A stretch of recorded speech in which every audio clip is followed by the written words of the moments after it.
Hello everyone. My name is Daichi, and I will give you a lecture regarding the radiation and remediation activities. So, let's start today's lecture. Today's theme is, what is the ICRP, Volume 2? Are you ready? Last time, history of the establishment of the ICRP was briefly covered, so this time let me first move on to the detail of specific activities of the ICRP. One of the main purposes of activities of the ICRP is to provide recommendations and reports regarding basic concepts and principles, as well as management criteria for radiation protection, and to provide necessary advice and supports to the international organizations and national governments. Specifically, first of all, based on the research reports all over the world, the UNSCEAR, the UN Scientific Committee on the Effects of Atomic Radiation, assesses issues relevant to radiation protection, like impact on human health, from neutral and science-based viewpoints, and publishes reports, including reporting at the United Nations General Assembly.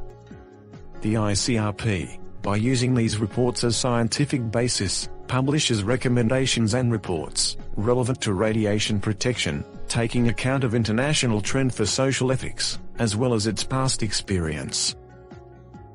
The IAEA, the International Atomic Energy Agency, also publishes the safety guides and other technical reports, taking account of recommendations of the ICRP, by building consensus with the member states. And the recommendations of the ICRP, as well as the safety guides of the IAEA, greatly influence the legislative system and institutional arrangements of each country. I see. In cooperation with the UN organizations, the ICRP publishes recommendations, which makes a great impact on radiation protection in the world.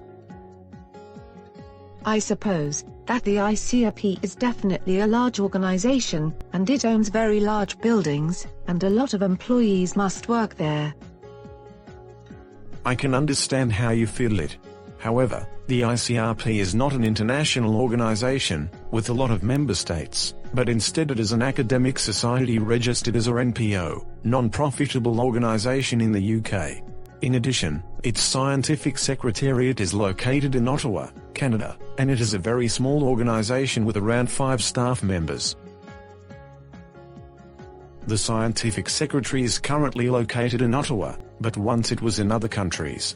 It changes its places depending on circumstances of host countries, which could accommodate the ICRP. Really? But how can such a small organization run a lot of meetings and draft documents?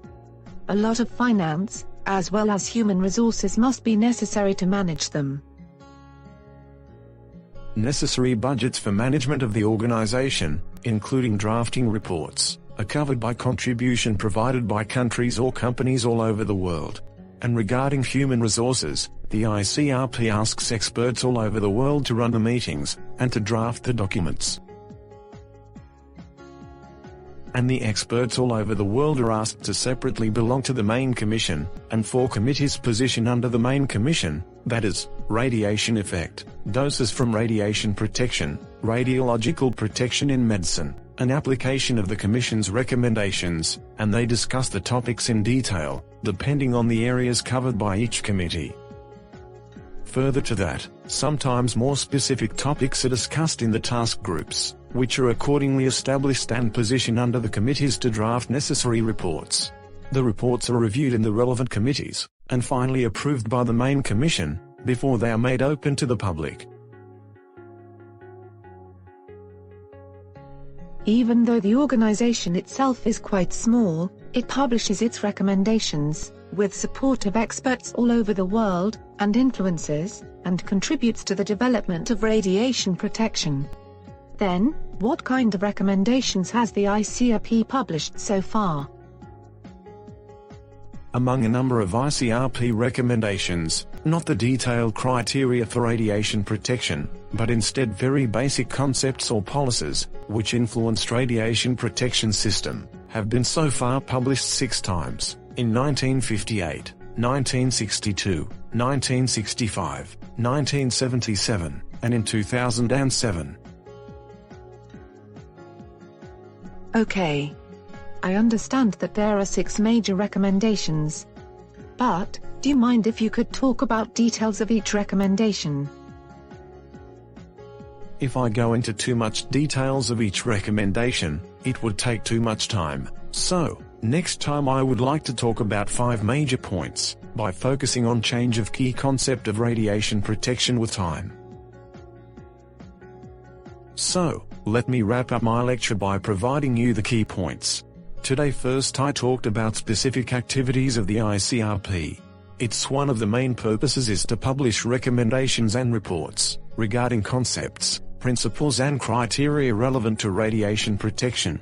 Its documents are drafted by using scientific reports all over the world as a basis, including documents published by the UNSCIA, UN Scientific Committee on the Effects of Atomic Radiation. And its recommendations and reports largely influence on legislative system and institutional arrangement of countries in the world.